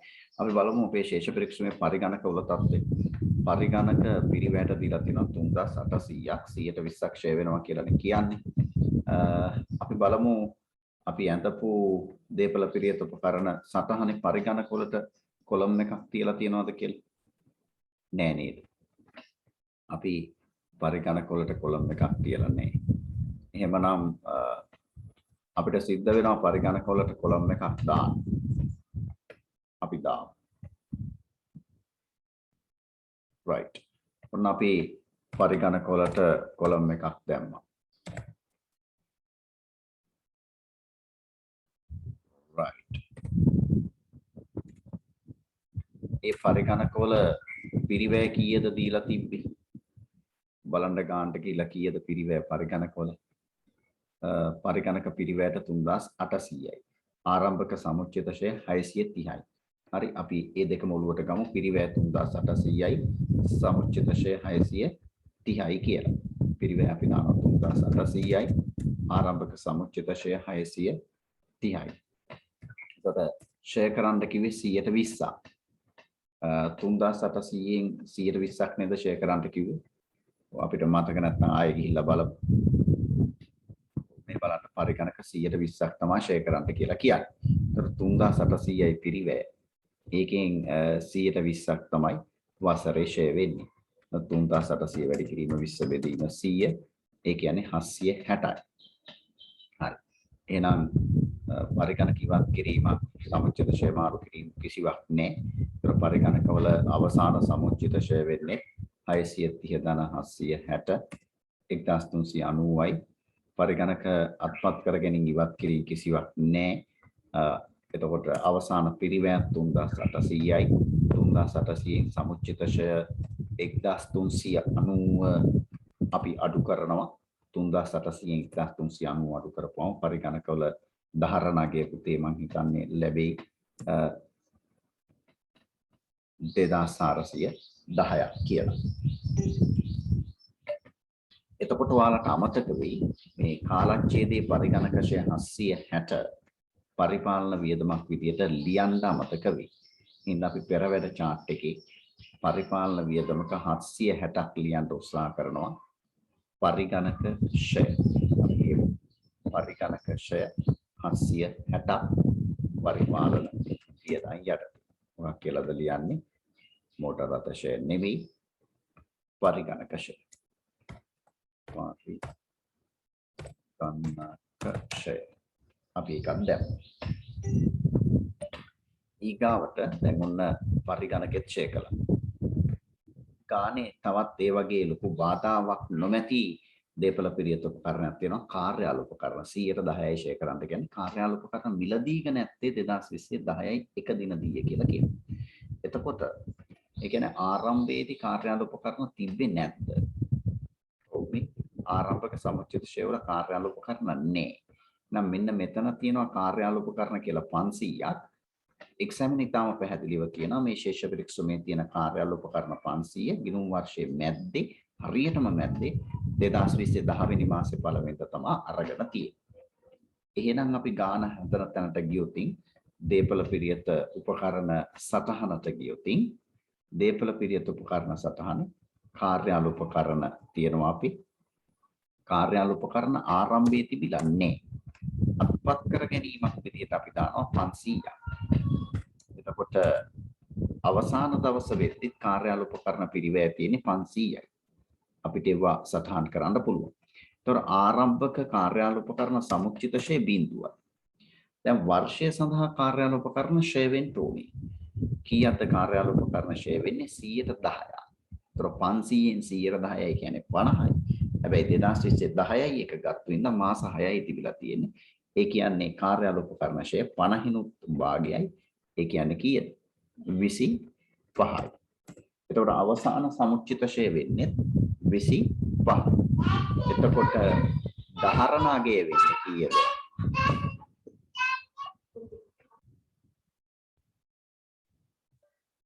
මම හිතන්නේ මේ පසුබිමේ අපේ ගෙදර ඉන්න චූටි දරුවගේ හටත් ඔබට ඇහෙනවා. ඉතින් අපිට මේ ස්ටුඩියෝ එක රෙකෝඩින් එකක් කරන්න හැකියාවක් නැහැනේ. තියෙන අවම සීමිත සම්පත් උපයෝගී කරගෙන වැඩක් කරද්දී පසුබිමෙන් ඒ වගේ දේවල් ඇහෙන එක ස්වභාවිකයි. අපිට මේක වළක්වන්නත් බැහැ. මේ හොඳයි. අපි ඉස්සරහට යන්නට උත්සාහ කරනවා. එතකොට අපිට එනවා කාලච්ඡේදයේ ෂය විදිහට මේ 25 කාර්යාල උපකරණ කාලච්ඡේදයේ ෂය වීම 25යි. right. එතකොට ඔය කාර්යාල උපකරණ වාර්ෂික ෂය 25 අපි වසරේ වියදමක් විදිහට දාගෙන නැත්නම් දාගන්න වෙනවා. පරිපාලන වියදමක දාමු 25. මම අපි දාගෙන නැහැ. අපි පරිපාලන වියදමක 25 දාමු. මොකද්ද මේක? කාර්යාල උපකරණ ෂය නේද? අපි නම් කරමු කාර්යාල උපකරණ ෂය. කීයද? 25යි. අපි ඒක දැම්මා. කාර්යාල උපකරණ ෂය අපි දැම්මා 25යි. හරි. දැන් අපේ ගැටලුවේ අපිට ඉතිරි වෙලා තියෙන්නේ කල්බතු ගැලපීම සිද්ධ කරන්න. දැන් අපි කල්බතු ගැලපීමක් සිද්ධ කරන්නේ කොහොමද? අපි චුට්ටක් තියරි කොටස් යලිත් මතක් කරන්න උත්සාහ කළොත් මුලදීම කරන්න ඕන කල්බතු වගකීම ගණනය කරගන්න ඕන. ඒ කියන්නේ ගෙවන කල්බතු වාරිකවල වර්තමාන අගය තමයි කල්බතු වගකීම කියන්නේ. දැන් ඒක අපි හොයන්නේ ගෙවන වාරිකයේ වට්ටම් සාධකයකින් ගුණ කරලා. සමහර ගණන් වල කල්බතු වගකීම අපිට එකෙල්ලෙම දීලා තියෙන්න පුළුවන්. එහෙම දුන්නොත් භාවිතයි දුන්නේ නැත්නම් මොකද කරන්නේ? ගෙවන වාරිකයේ වට්ටම් සාධකකින් ගුණ කරලා අපි කල්බතු වගකීම හොයා ගන්නවා. ඒ කල්බතු වගකීම භාවිතයි තියති වත්කම් ගිණුම හර කරලා කල්බතු වගකීම් ගිණුම බැර කරන්න ඕනේ. එහෙනම් දැන් අපේ ගානට අපි ගියොතින් අපේ ගානේ කල්බතු වගකීම මං හිතන්නේ දීලා තියෙනවා. මේ බලන්න 2024යි එක ගිණුම් වර්ෂය පටන් ගන්න දවසේ සමාගම මූල්‍ය කල්බද්දක් යටතේ මෝටර රථයක් මිලදී ගැනීම සඳහා කල්බතු ගිවිසුමකට එළඹෙන ලදී. right. ඊට පස්සේ කියනවා කල්බතු කාලය වසර 5යි. අප්‍රේල් 1 මෝටර රථයේ සාධාරණ අගය ඒකේ ඵලදායී ජීව කාලයත් ගණනය කරලා තියෙනවා. කල්බතු ගිවිසුමට අනුව මූලික ගෙවීම ගෙව්වයි කියනවා. ප්‍රථම වාර්ෂික වාරිකය ගෙව්වයි කියනවා. මූලික මිනුම් කිරීමේදී කල්බතු වගකීම 3460ක් විය. හරි. අපිට ඊටම පැහැදිලිව කියනවා. එහෙනම් අපිට කල්බතු වගකීම හොයන්න ඕනේ. මූලික මිනුම් කිරීමේදී කල්බතු වාරිකයේ කල්බතු වගකීම 3460යි කියලා කියනවා. එහෙනම් අපි දන්නවා මේ 3460 මොකක්ද කරන්නේ? භාවිතයිති ඇති වත්කම් ගිණුම හර කරලා කල්බතු ණය හිමි ගිණුම බැර කරනවා. නේද? කල්බතු ණය හිමි ගිණුම ලියනවා අනිත් ගිණුමේ නම භාවිතයිති ඇති වත්කම් ගිණුම කියලා. භාවිතයිති ඇති වත්කම් ගිණුමේ අපි ලියනවා කල්බතු ණය හිමි ගිණුම කියලා. එහෙමනේ අපි කරන්නේ. right. ඊගාවට අපි චුට්ටක් ආයෙත් අපේ තියරි knowledge එක තියරි දැනුම අප්ඩේට් කරගත්තොත් දෙවෙනි එක තමයි මේ මූලික ගෙවීම සහ වෙනත් ඍජු පිරිවැය තියෙනවා නම් භාවිතයිති ඇති වත්කම් ගිණුම හර කරලා මුදල් පාලන බැර කරන්න ඕන. දැන් බලන්න අපේ ගානේ ඒ විදිහට මූලික ගෙවීම් හෝ වෙනත් ඍජු පිරිවැය තියෙනවද කියලා. මූලික ගෙවීමක් තිබ්බා. මේ බලන්න. 2020 අප්‍රේල් 1 මූලික ගෙවීම ලෙස රුපියල් 2500ක් ගෙවූ අතර මෙන්න මූලික ගෙවීම කීයද? 2500. ගෙවූ අතර බලන්න වෙනත් ඍජු පිරිවැය තියෙනවද කියලා. නෑ නේද? ඒවා කොහෙද දාලා තියෙන්නේ? සමාගම විසින් ගෙවන ලද මූලික ගෙවීම සහ ප්‍රථම කල්බතු වාරිකයේ පමණ කල්බතු ගෙවීම් ගිණුමේ සටහන් කර ඇත. මේගොල්ලෝ කල්බතු ගෙවීම් කියලා ගිණුමක තමයි සටහන් කරලා තියෙන්නේ මේ මූලික ගෙවීම. දැන් අපි දන්නවා මූලික ගෙවීම අපේ තියරි පැහැදිලිව කිව්වා. කොහෙද මූලික ගෙවීම දාන්න ඕන? භාවිතයිති ඇති වත්කම් ගිණුමයි හර කරන්න ඕන. කීයද අපේ ගානේ මූලික ගෙවීම? 2500යි. නේද? එහෙනම් අපි භාවිතයිති ඇති වත්කම් ගිණුම හර කරනවා 2500ක්. මොකද්ද මේ මූලික ගෙවීම? මොනවා කියලාද? මුදල් කියලා. ඒක පැහැදිලිනේ. එතකොට දැන් ওই මූලික ගෙවීම් 2500ත් අපි භාවිතයිති ඇති වත්කම් ගිණුම හර කළා. ඊගාවට මොකද්ද කියන්නේ? වෙනත් ඍජු වියදම් අපි ගාවන්නේ. ඊට පස්සේ කල්බතු ගෙව්වොත් කල්බතු වගකීම් ගිණුම හර කරලා මුදල් බැර කරන්න ඕනේ. කල්බදු වගකින් හර කරලා මුදල් බැර කරන්න ඕන වාරික ගෙවුවොත් මේ ගානේ වාරික ගෙවනවා. මේ බලන්න 2021 3.31 නෑ මට මතකයි ගෙවුවා. මේ 2021 3.31 ප්‍රථම වාර්ෂික වාරිකයේ ලෙස 1250ක් ගෙවුවා. දැන් මේගොල්ලෝ කියන්නේ එහෙම ගෙවද්දී මුදල් බැර කරලා කල්බදු වගකින් හර කරන්න කියලානේ කිව්වේ. එහෙම නේද? මේ මුදල් බැර කරලා කල්බදු වගකින් හර කරන්න කිව්වා. දැන් කීයක්ද කිව්වේ 1250. එහෙනම් අපි කල්බදු වගකින් කිනුම, ඒ කියන්නේ කල්බදු ණය හිමි කිනුම හර කරනවා මුදල් කියලා 1250. දැන් මේගොල්ලෝ මුදලින් ගෙවුවේ මෙන්න මේ 2500යි මේ 1250යි. ඒ කියන්නේ මූලික ගෙවීම් 2500යි වාරික 1250යි. පුතේ 2500ට 1250ක් එක්කව කරන්න නිකමට 2500ට 1250ක් එක්කව කරපුවාම ඔයාලට උත්තරේ එනවනේ 3750. ඔය ගෙවපු 3750 කොහෙ තියෙනවා කියලාද ගානේ කියන්නේ? ගානේ කියනවා ඔය කියුවා කොහෙද මේ තියෙන මූලික ගෙවීම සහ ප්‍රථම කල්බදු වාරික පමණ කල්බදු ගෙවීම් ගිණුමේ සටහන් කර ඇත. එහෙනම් දැන් ඔයාගේ ශේෂ පිරික්සමේ කල්බදු ගෙවීම් කියලා ඇති 3750. ඔව් මේ තියෙන්නේ. හරිද? ශේෂ පිරික්සම ඇතුළේ තියෙනවා කල්බදු ගෙවීම් කියලා 3750. දැන් අපිට කතාව පැහැදිලි. දැන් අපි ආයෙත් අපේ මතකයේ අවදි කරොතින් වාරික ගෙවීමත් අපි කළා. කල්බදු පොලියට මොකද කරන්නේ? කල්බදු පොලිය ගිණුම හර කරලා කල්බදු වගකීම් ගිණුම බැර කරන්න කියනවා. මේ කල්බදු වගකීම් කියන්නේ කල්බදු ණය හිමි. රයිට් අපි හොයාගමු කල්බදු පොලිය කීයද කියලා. අපේ ගානේ කල්බදු පොලිය. බලන්න දෙනවද කියලා. ඔව්. 2021යි 3.31 සහ 2000 මෙතන පුතේ දෙවෙනි එක වෙන්න ඕන 22. එක ගානේ printing mistake එකක්. 2021 3.31 සහ 2022 3.31 අවසන් වසර සඳහා කල්බදු පොලිය පිළිවෙලින් 340ක් හා 250ක් වේ. එහෙනම් මේ අවුරුද්දේ කල්බදු පොලිය කීයද? 346යි. 346යි. ඒතර කල්බදු පොලියට අපි මොකද කරන්නේ? කල්බදු පොලිය ගිණුම හර කරනවා 346. කොහාටද බැර කරන්නේ? කල්බදු ණය හිමියන්ට. ඒ කියන්නේ කල්බදු වගකීම් ගිණුමට බැර කරනවා. කල්බදු ණය හිමිය කියන්නේ කල්බදු වගකීම්නේ. නම් ප්‍රතිවිරුද්ධ ගිණුමේ නම ලියනවා කල්බදු පොලිය ගිණුමේ ලියනවා කල්බදු ණය හිමි කියලා. කල්බදු ණය හිමි ගිණුම ඇතුළේ ලියනවා කල්බදු පොලිය කියලා. right. ඊට පස්සේ මොකක්ද කියන්නේ? තවදුරටත් අපි තියරි එක ගත්තොත් කල්බදු වගකීම් ගිණුමේ ශේෂයෙන් ජංගම නොවන ලෙස වර්ග කරන්නට කියනවා. ඊට පස්සේ ෂය කිරීම කරන්නට කියනවා. right. අපි දැන් මේ ගිණුම් තුලනය කිරීමට ලක් කළොත් අපිට හරි ලේසියෙන්ම කල්බදු පොලිය ගිණුම තුලනය කරගත්ත හැකි. කල්බදු පොලිය ගිණුමේ එන්නේ 346යි. ඒන 346 අපිට දාන්න පුළුවන් ලාලා කියලා. නේද?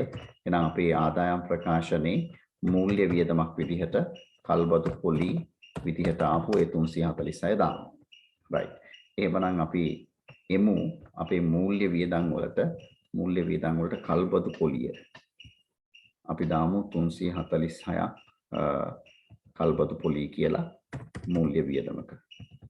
මොකක්ද මේ කල්බදු පොලිය? හරි. ඊට පස්සේ දැන් අපිට සිද්ධ වෙනවා මෙන්න මේ කල්බදු ණය හිමි ගිණුම තුලනය කරගන්න. කල්බදු ණය හිමි ගිණුම අපි තුලනය කරනවා. කල්බදු ණය හිමි ගිණුම තුලනය කරද්දී බැර පැත්තේ එනවනේ 3806ක්. ඒක අපි දෙපැත්තෙම දානවා. එතකොට අපිට එනවනේ පාගේ ශේෂය කියලා කීයක් හරි නේද? කීයක්ද අපිට පාගේ ශේෂය එන්නේ? පාගේ ශේෂය එන්නේ මේ කියන 3806න් 1250 අඩු කළාට පස්සේ ගන්න 2556යි. ඒ 2556ම අපි ඊගේ ශේෂය කියලා ලියනවනේ. හරි. ඊට පස්සේ මේ ආපු 2556 අපි යලි කෑලි දෙකකට කඩනවා. එකක් තමයි ජංගම, අනිත් එක තමයි ජංගම නොවන. දැන් ජංගම කොටස වෙන්නේ කීයද? ජංගම කොටස වෙන්නේ ඊගාව වාරිකයෙන්. දැන් අපිට ඊගාව වාරිකය පුතේ දෙනවද ගන්න බලන්න. ඊගාව වාරිකය හැම වාරිකයක්ම කොහොමද? ප්‍රථම වාර්ෂික වාරිකය 1250ක් නේද? එතකොට වාරිකය වෙන්නේ 1250නේ කල්බතක වාරිකය සාමාන්‍යයෙන් සමානනේ. ඊගා වාරිකයත් 1250යි ඒකේ අන්තර්ගත පොලිය 256යි. එහෙනම් ජංගම කොටස කියලා කියන්නේ ඊගාව වාරිකයේ වෙච්ච 1250න් ජංගම කොටස කියලා කියන්නේ ඊගාව වාරිකයේ වෙච්ච 1250න් ඊගාව වාරිකය තුල අන්තර්ගත පොලිය අයින් කරන්න ඕන. කීයද පොලිය? 256ක් වගේ තමයි මගේ මතකයේ තිබ්බේ ඊගාව වාරිකයේ පොලිය 256. එතකොට අපිට සිද්ධ වෙනවා 1250න් අඩු කරලා පෙන්නන්නට 256. එතකොට පුතේ කීය දෙන උත්තරේ 1250න් 256ක් ගියාපුවම වාට එනවා 994. එහෙනම් ජංගම වගකීම ඇවිල්ලා 994යි. ඊට පස්සේ ඔයා හොයාගන්න ඕනේ ජංගම නොවන වගකීම කීයද කියලා. නොවන වගකීම කීයද? ජංගම නොවන වගකීම වෙන්නේ සමස්ත වගකීම වෙච්ච 2556න් ඔය අඩු කරන්න ඕනේ ජංගම කොටස වෙච්ච 994. එතකොට 2556න් 994ක් ගියාම මට උත්තරයක් එනවා 1562යි කියන්නේ. එහෙනම් ඔය එන 1562 තමයි ජංගම නොවන වගකීම වෙන්නේ. මතක් තියාගන්න 1562යි 994යි. 1562යි 994යි.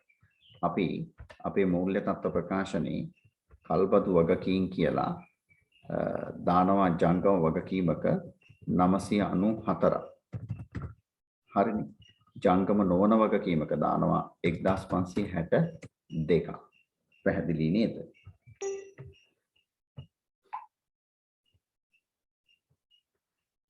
එතකොට ඊගාවට දැන් කොහොම හරි මේ භාවිත අයිතිය ඇති වත්කම විදියට අපි අත්පත් කරගත්තු වත්කම් ගිණුමට යන්නත් එපේ.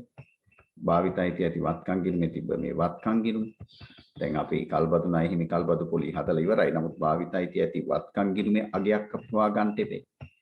කීයද භාවිත අයිතිය ඇති වත්කම් ගිණුමේ අගේ ඉන්නේ 5960යි නේද? 5960යි. එහෙනම් අපි පාගේ ශේෂය ඊගේ ශේෂය කියලා ඔය 5960 ගලපනවා. ඒකම අපි ඒකට සටහනකුත් දෙන්නත් එපේද?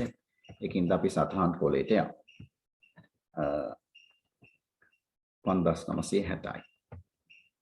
භාවිත අයිතිය ඇති වත්කම් වලට දීපු සටහනට යන්න.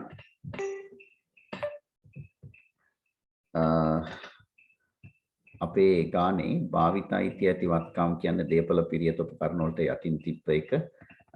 අපි හඳුනා ගැනීමේදී පිරිවැය තිබ්බ 5960 අපි අත්පත් කරගත්තු වත්කම මෝටර් රථයක්. හරි. 2024කට ශේෂය බිඳුවයි. එකතු කිරීම යටතේ හඳුනා ගැනීමේ පිරිවැය 5960 අලුත් වැඩියා කිරීම ඒව මුකුත් නැහැ. සමුච්චිත ෂය. දැන් මේ වත්කම අපිට ආරම්භක සමුච්චිත ෂයක් නැහැ. කාලච්ඡේදයට ෂය කරන්න වෙනවා. දැන් කොහොමද අපි කාලච්ඡේදයට මේ මෝටර් රථය ෂය කරන්නේ? මේ මෝටර් රථේ ඵලදායි කල්බදු කාල සීමාව වසර 5ක් කියලා කියනවා. ඵලදායි ජීව කාලය වසර 5ක් කියලා කියනවා. ඒකත් වසර 5යි. ඉතින් කිසි ප්‍රශ්නයක් නැහැ. ආරම්භක දවසේ මිලදී ගත්තේ නම් 5960 පහෙන් බෙදපු ගමන් අපිට එනවා කාලච්ඡේදයේ අපි ලේසියෙන් හොයමු 5960 බෙදනවා 5න්. එතකොට 1192යි. අවසාන සමුච්චිත ෂයත් 1192යි. ඒ අනුව දහරණගේ ඉන්නේ 4768යි. දැන් වාට අමතක වේවි මේ කාලච්ඡේදයේ ෂය 1192 දාන්නනේ. නම් මෝටර් රථ ෂය 1192 අපේ වියදම් chart එකේ අපි දාමු මෝටර් රථ ෂය 1192. බෙදා හැරීමේ වියදමකයි දාන්න වෙන්නේ. බලන්න අපි බෙදා හැරීමේ වියදමක දාමු 1192ක් මොනවා කියලාද? මෝටර් රථ ෂය කිය. මෝටර් රථ ෂය.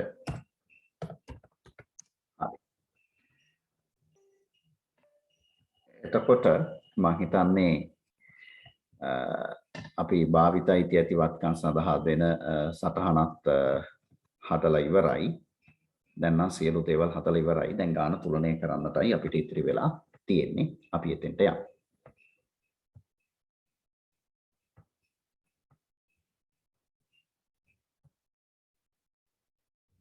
හරි. දැන් අපි විකුණුම් පිරිවැය හොයාගත්තේ නෑනේ. අපිට විකුණුම් පිරිවැය ළමයි මේ ගානේ හොයන්නට වෙනවා. අපි ශේෂ පිරික්සුමට යන් ගැළපිලි ඔක්කොම අපේ හරි. ආරම්භක තොගේ තියෙනවා 500ක් ගැනුම් 3650ක් තියෙනවානේ.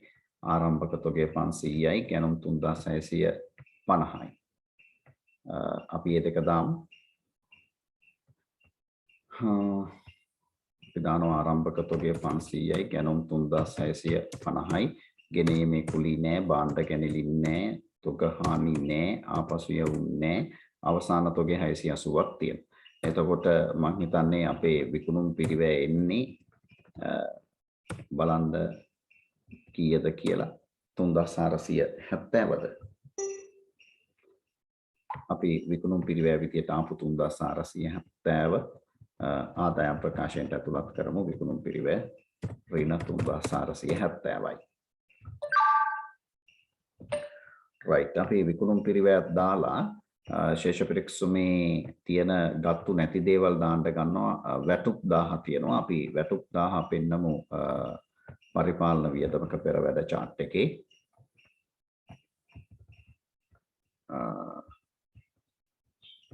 වැටුප් 1000ක් තියෙනවා. ඒක පරිපාලන වියදමක අපි පෙන්නමු පෙරවැඩ chart එකේ වැටුප් 1000. ඊගාවට මම හිතන්නේ ශේෂ පිරික්සුමේ තියෙනවා පරිගණක පිරිවැයට ඒවා ගත්තා. ඊටම ගොඩනැගිලි කාර්යාල උපකරණ ගත්තා. තව පරිපාලන වියදම් 10කුත් බෙදා හැරීම් 15කුත් වෙනත් 12කුත් තියෙනවා. 10යි 15යි 12යි. අපි ඒවා ටික දාගමු. 10යි 15යි 12යි. පරිපාලන වියදම් යටතේ තියෙනවා 10ක්.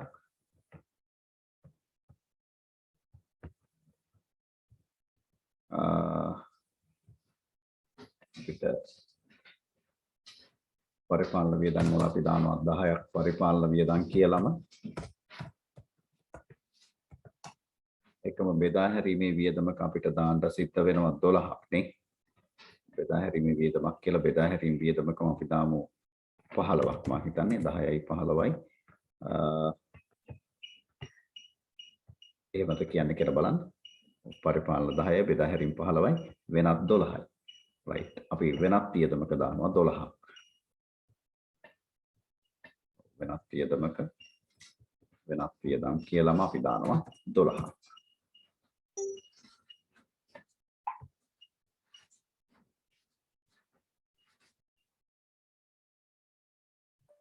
right. අපි ශේෂ පිරික්සුමේ තියෙන ඉතිරි අයිටමයන් ටික දාන්නටයි උත්සාහ කරමින් සිටින්නේ. වෙළඳ ලැබිය යුතු ශේෂය 790 ගත්තා. වෙළඳ ගෙවිය යුතු ශේෂය 1100ක් තියෙනවා. මම හිතන අපිට වෙනත් ගෙවිය යුතු දෑ කියලා සටහනක් තිබ්බා. ඒකට අපි දාමු වෙළඳ ගෙවිය යුතු 1100. අපි කාව වෙනත් ගෙවිය යුතු දෑ වලට සටහනක් තිබ්බා. පස්වෙනි සටහන. ඒකේ අපි දාමු වෙළඳ ගෙවිය යුතු දෑ 1100. වෙනත් ගෙවිය යුතු දෑ යටතේ 1100ක් අපි දාමු. වෙළඳ ගෙවිය යුතු දෑ කියලා.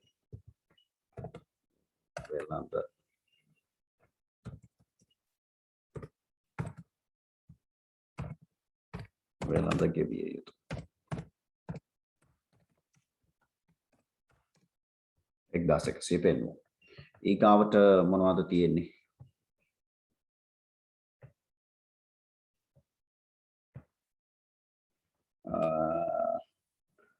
ඊගාවට තියෙනවා බැංකුවේ ඇති මුදල් 5541. අපි මූල්‍ය තත්ත්ව ප්‍රකාශනයට ගිහිල්ලා මූල්‍ය තත්ත්ව ප්‍රකාශනය පෙන්නමු. බැංකු ශේෂය 5541යි කියලා.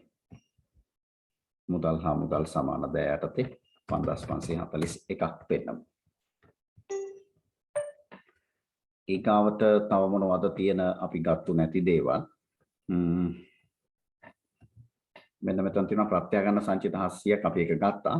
හානි කරන ලාභ ආරම්භක ඉඩහැරීම් 68 ප්‍රකාශිත ප්‍රාර්ථනය 4000 පොත් සංචිත 700 ගත්තා.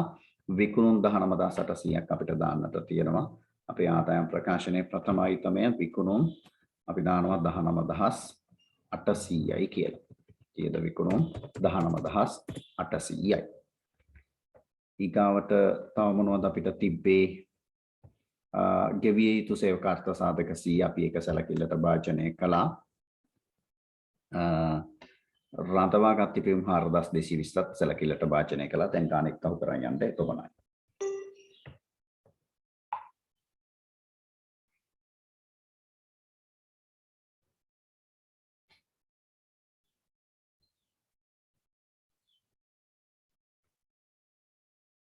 right අපිට පේනවා දැන් පරිපාලන වියදම් වල එකතුව 3025යි කියලා. දැන් ඔතනදී ඔය පරිපාලන වියදම් වල එකතුව ගද්දී කෙනෙක් මෙන්න මේ වන්ති සඳහා ප්‍රතිපාදනය 100 වෙනත් වියදමක දාගත්තත් ලොකු ගැටලුවක් නැහැ. නමුත් ඒක සේවකයෝ සඳහා නිසායි මම පරිපාලන වියදමක දාගෙන තියෙන්නේ. හරි. එතකොට 1227යි 3025යි 52යි එහෙම නෙන්නේ නේද? 1227යි 3025යි අපි දාමු. බෙදා හැරීම 1227යි පරිපාලන 3025යි වෙනත් මං හිතන්නේ 12යි මූල්‍ය 346යි. බලන්න මං හරියද කියලා 1227යි 3025යි 1227 3025 346 සහ 52 12 නෙමෙයි 52 වෙනත් වියදම් තියෙන්නේ 52ක් වෙනත් වියදම් තියෙන්නේ 12ක් කියලායි මං කිව්වේ 12ක් නෙමෙයි 52ක් ලැබෙනවා 52ක්. ඒ අනුව බදු පෙර ලාභ 11680යි ආදායම් බදු 1250යි කාලච්ඡේදයේ සඳහා ලාභය 10430යි මුළු විස්තීර්ණ ආදායම මං හිතන්නේ ගලපපුවාම එන්නේ කීයද කියලා අපි පොඩ්ඩක් බලමු. 10430ට අපි 500ක් අඩු කරලා 3400ක් එක්කව කරපුවාම මම හිතන්නේ 13330යි මුළු විස්තීර්ණ ආදායම එන්නේ.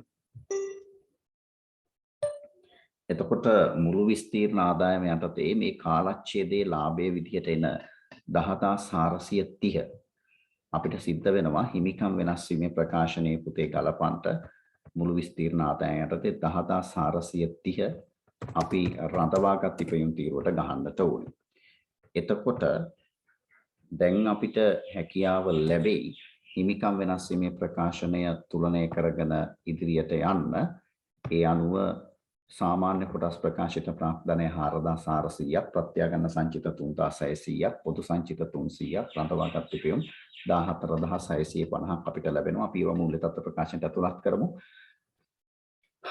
සාකෝ ප්‍රාප්තනය 4400යි අපි ඉක්මන් කරමු. ප්‍රකාශිත ප්‍රාප්තනය 4400යි.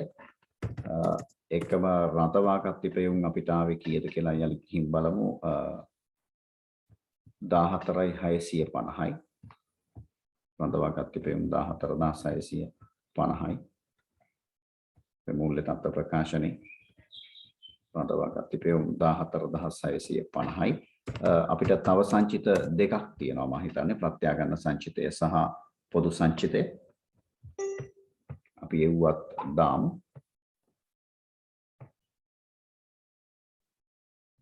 හරි අපි දානවා ප්‍රත්‍යාගන්න සංචිතය 3600ක් එකම පොදු සංචිතය 300ක් නේද?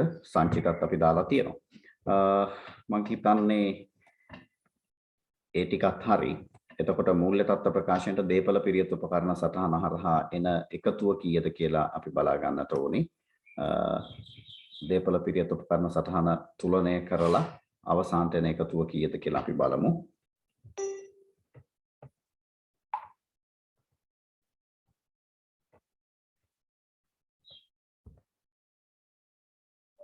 හරි එතකොට දීපල පිරියත් උපකරණ සටහන එක්කව කළාට පස්සේ ඒකේ අවසාන අගය එනවා 16385ක්. අපි අපේ මූල්‍ය තත්ත්ව ප්‍රකාශනයේට ඒ 16385 ගෙනියනවා සටහනක් විදිහට. ඇත්තටම අපි සටහන වල අංක ඊට පස්සේ බලමු.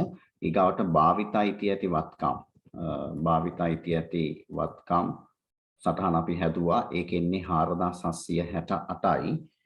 අපි භාවිතයිති ඇති වත්කම් පෙන්නනවා 4768යි. මම හිතන්නේ මම හරි ඇති. බලමු භාවිතයි ඇතිවත්කම් 4768 අපි දාලා අවසාන තොගේ වෙළඳ ලැබිය යුතු දේ දැම්මා. මේ ගානේ ලැබිය යුතු ආදායම් බද්දක් නැහැ. මුදල් හා මුදල් සමාන දෑ තියෙන්නේ 5541යි. ඒ අනුව අපි ගානේ එකතු කිරීම අඩු කිරීම හරියට කරලා අවසාන පිළිතුර සඳහා ළඟා වෙන්නට උත්සාහ කරමු. කොහොමද අන්තිම උත්තරේ තියෙන්නේ කියලා බලන්න.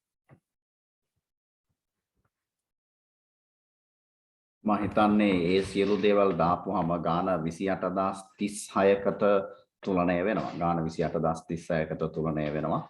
මේ ඔයගොල්ලන්ට පේන්නේ මුල්‍ය තත්ත්ව ප්‍රකාශනයේ 28036කට නිවැරදිව තුලනය වෙනවා. හැබැයි මෙතෙන්දී අපි පොඩ්ඩක් සැලකිලිමත් විය යුතුයි මේ සටහන් සම්බන්ධයෙන්. දැන් සටහන් අංක අපි පුරුද්දක් විදිහටම වෙනත් ආදායම් වලට සටහනක් දුන්නට මේ ගානේ වෙනත් ආදායම් සටහනක් නැහැ. බදු පෙරලාභයේ 1 ආදායම් බද්ද 2. නා අපේ සටහන් හොලේ බදු පෙරලාභයට දෙන සටහන අංක 1 ලෙස තිබිය යුතුයි. අපි ඒක ගිහින් බලමු. ගාන හරිය බදු පෙරලාභයේ සටහන අංක 1. සටහන අංක 2 ආදායම් බදු අපි නිවැරදිව දාලා තියෙනවා. ඊට පස්සේ සටහන අංක 3 දීපල පිරියත් උපකරණ හරි. සටහන අංක 4 භාවිත අයිතිය සහිත වත්කම්. සටහන අංක 5 අපි මෙතනට අංකයක් දෙමින් උචිතයි. වෙනත් ගෙවිය යුතු ද සටහන් අංක 6 යෝජිත ලාභාංශය. එතකොට වාගේ මූල්‍ය තත්ත්ව ප්‍රකාශනයේත් මේ සටහන් ඒ පරිද්දෙම නිවැරදිව පෙන්විය යුතුයි. ඔව් මම පෙන්වලා තියෙනවා සටහන් අංක 5 වෙනත් ගෙවිය යුතු ද සටහන් අංක 6 අපිට පෙන්වීමේ හැකියාවක් නැහැ. හරි. එහෙමනම් අපි ඊටම දීර්ඝ ගානක් නමුත් සාර්ථකව හැදුවයි කියලා විශ්වාස කරනවා. මේ ගානේ උත්තරේ වෙන යම් ක්‍රමයකට කෙනෙකුට අවශ්‍ය නම් ඒක මේ ගාන අවශ්‍ය නම් මට 07733 WhatsApp පණිවිඩයක් එවන්න. ඔබට අවශ්‍ය ඕනෑම සහයෝගයක් මේ ගැටලුව සම්බන්ධයෙන් ලබා දෙන්නට අපි සැබවින්ම සූදානමින් ඉන්නවා. ඉතින් ඊටම දීර්ඝ වීඩියෝවක් නමුත් සාවධානයෙන් අහුවට අපිත් එක්ක රැඳී සිටියට බොහොම ස්තුතියි. ආයුබෝවන් ඔබ සැමට.